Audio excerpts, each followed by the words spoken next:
The night air was heavy with silence, a deep, suffocating silence that seemed to press against the walls of Chukwudi's small house, stretching into the corners where shadows lurked like silent spectators.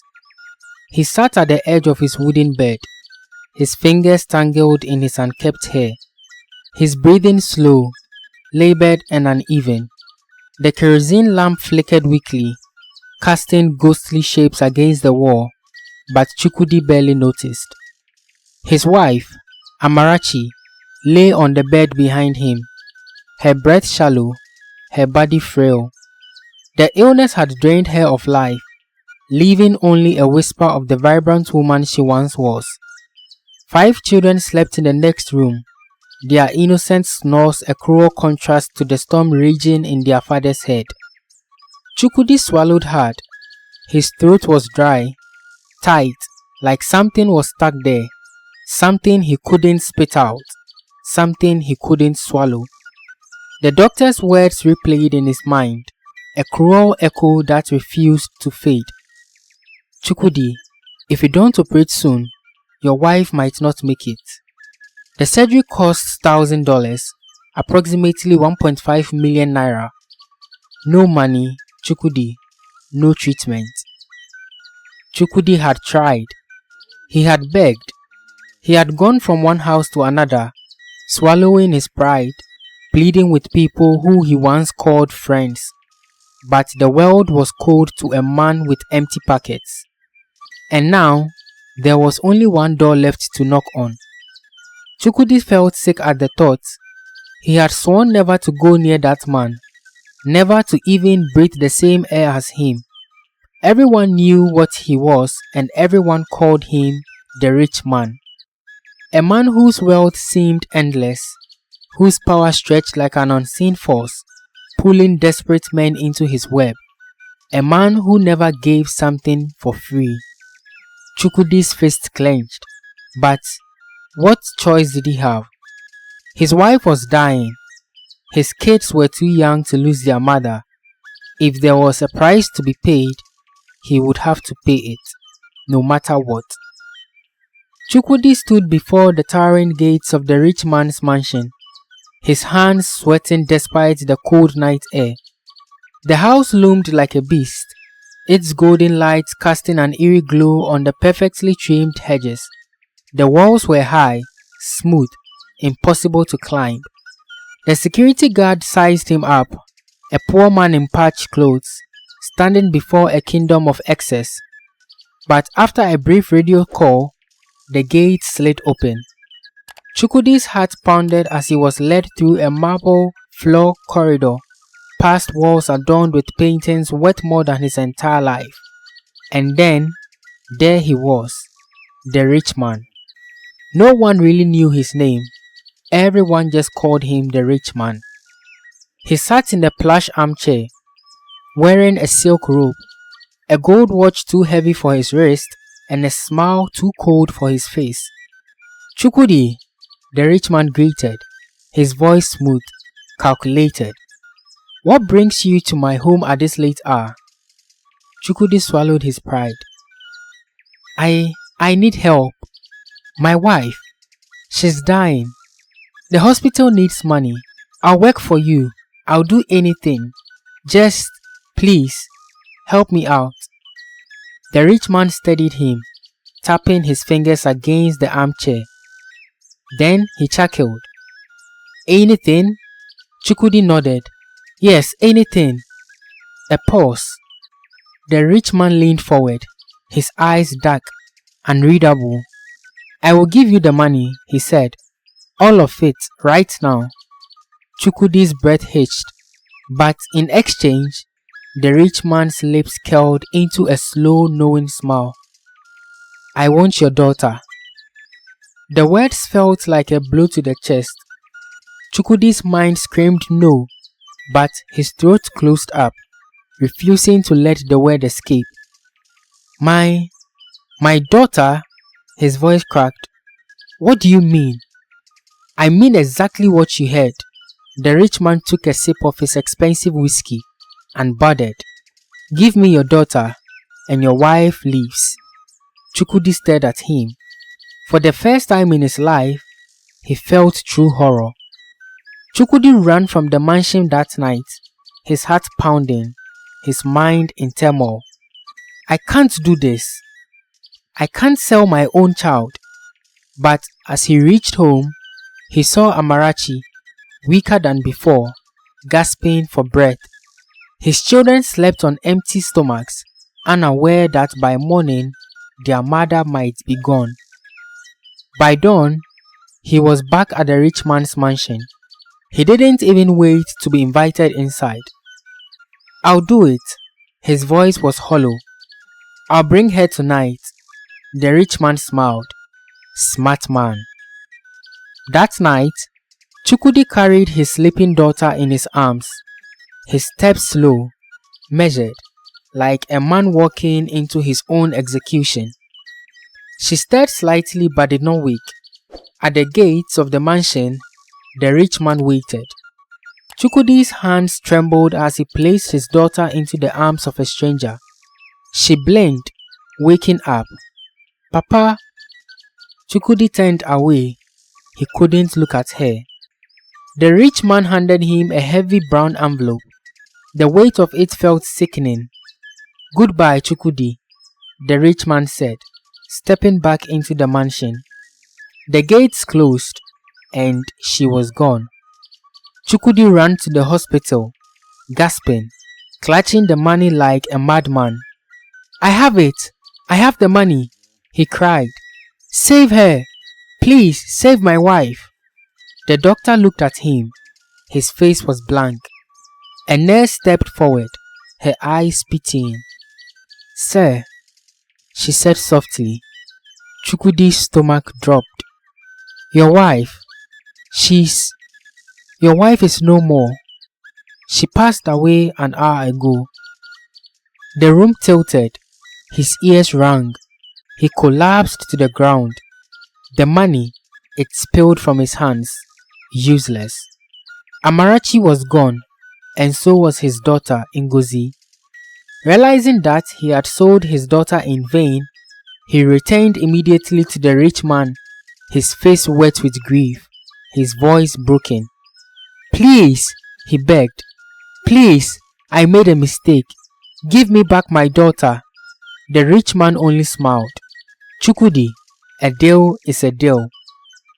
Chukudi fell to his knees, screaming, but there was no mercy. Some prices were too high to pay, and Chukudi had learned that lesson too late. After his wife's funeral, things started to change. Chukudi moved out of his old crumbling house into a freshly built one, complete with a wide porch and gleaming glass windows. The villagers whispered amongst themselves. Hey, where did the sudden wealth come from? One woman asked. Haven't you heard? They say his wife left him with big inheritance. Another speculated. Ah, his wife? But isn't she broke? Rumors spread like wildfire. Some said he had won the lottery. Others whispered about secret dealings in the city. But only one person was determined to uncover the truth. Akpo, Amarachi's elder brother. Akpo sat outside his hut, staring at Chukudi's new house. He clenched his jaw, the weight of his suspicions pressing down on him. His sister had died with debts, not wealth. So, how had Chukudi suddenly acquired all this money? Then, there was Ngozi, his niece. Akpo had not seen her at the funeral. Each time he asked Chukudi about his niece, Chukudi only gave vague answers. Oh, she's in school now, Chukudi said one day, waving dismissively. She's staying with a distant aunt, he said another time.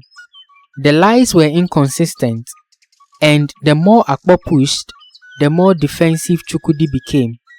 One evening, Akpo decided to pay a surprise visit. He knocked on the heavy wooden door of Chukudi's new house. Chukudi opened the door hesitantly, his eyes shifting. Akpo, what brings you here at this hour? Where is Ngozi? Akpo asked directly. Chukudi blinked, then forced a smile. Ah, Akpo, you worry too much. She's fine, just fine. You know children, always running around. Akpo stared at him, his gut twisting. I want to see her, he demanded. Chukwudi's face twisted slightly before he chuckled nervously. Ah, Akpo, not today. She's with a teacher for extra lessons. Akpo didn't believe a word.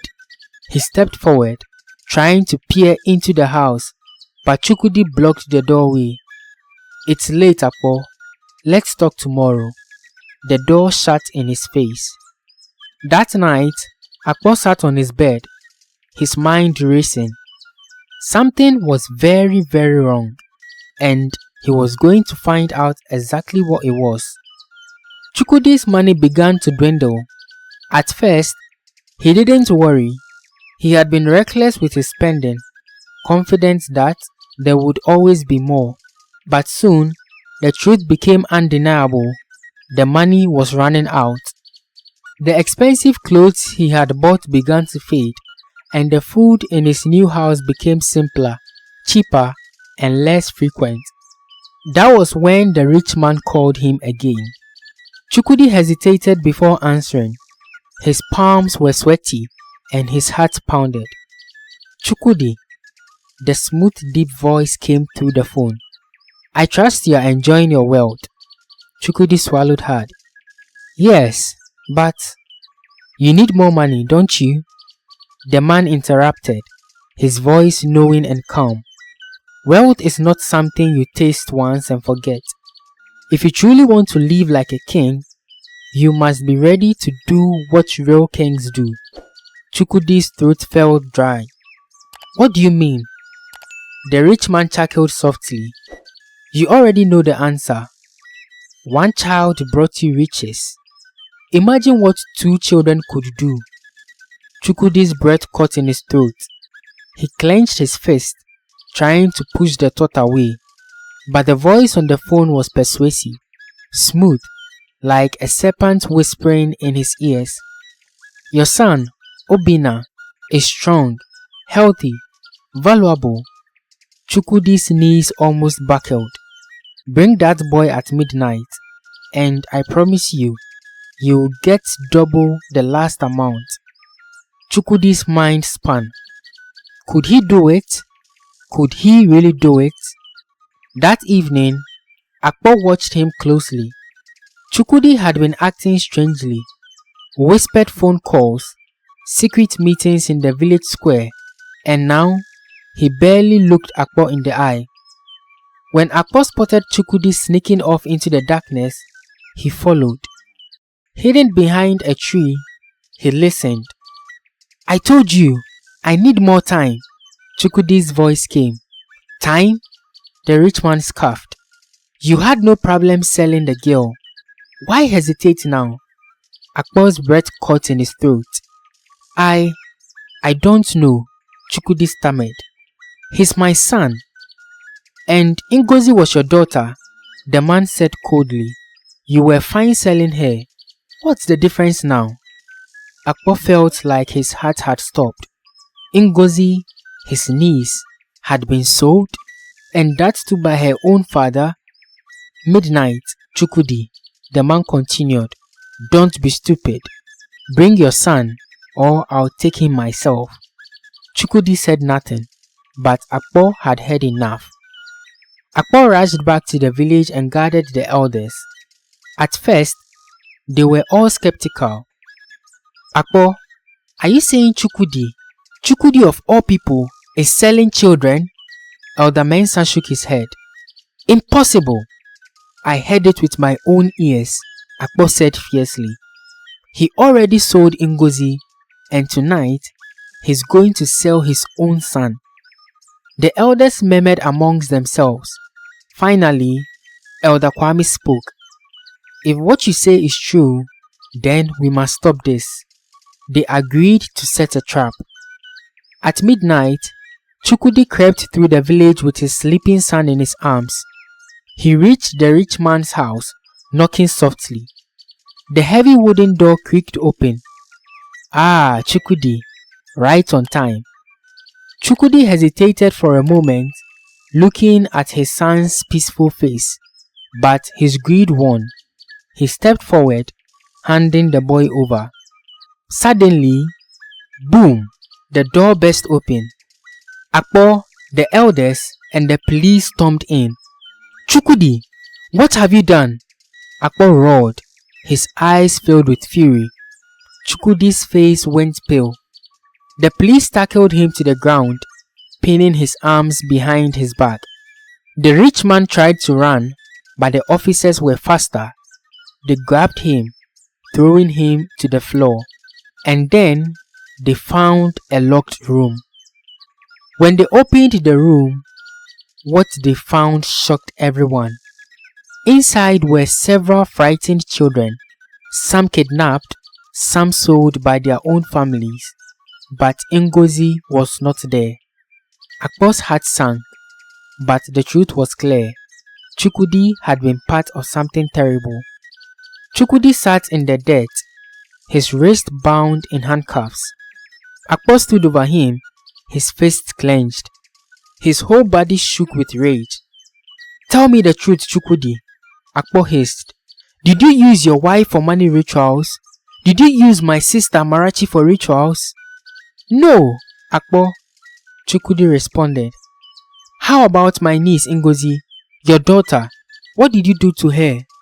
Chukudi's lips quivered. Tears spilled from his eyes. Chukudi choked. I didn't think I would go this far. Where is she? Akpo bellowed. Chukudi sobbed. I don't know. The police dragged the rich man to his feet. You tell us everything, the officer growled. And if any of these children have been trafficked abroad, we will find them. The village elders watched in disgust as Chukudi and the rich man were taken away. Ngozi was gone, and nothing could bring her back. But Chukudi's other children still had a future, and Akpo would not let them suffer. Chukudi rotted in prison, haunted by his choices. His once greedy hands were now shackled. His dreams of wealth had become nightmares. Ngozi's fate remained unknown. Perhaps she was alive somewhere, or perhaps she was lost forever. But Akpo did not let Chukudi's sins destroy the rest of the family. He took in Chukudi's remaining children, raising them as his own. They grew up with love and guidance, the very things Chukudi had thrown away. And so, the story became a warning. Greed and desperation can drive people to unthinkable choices. Some deals are too costly to make, and in the end, no amount of money is worth losing your own blood. Thanks for watching this video. Don't forget to like, share and subscribe to the channel for more interesting stories like this. God richly bless you. Catch you in the next video.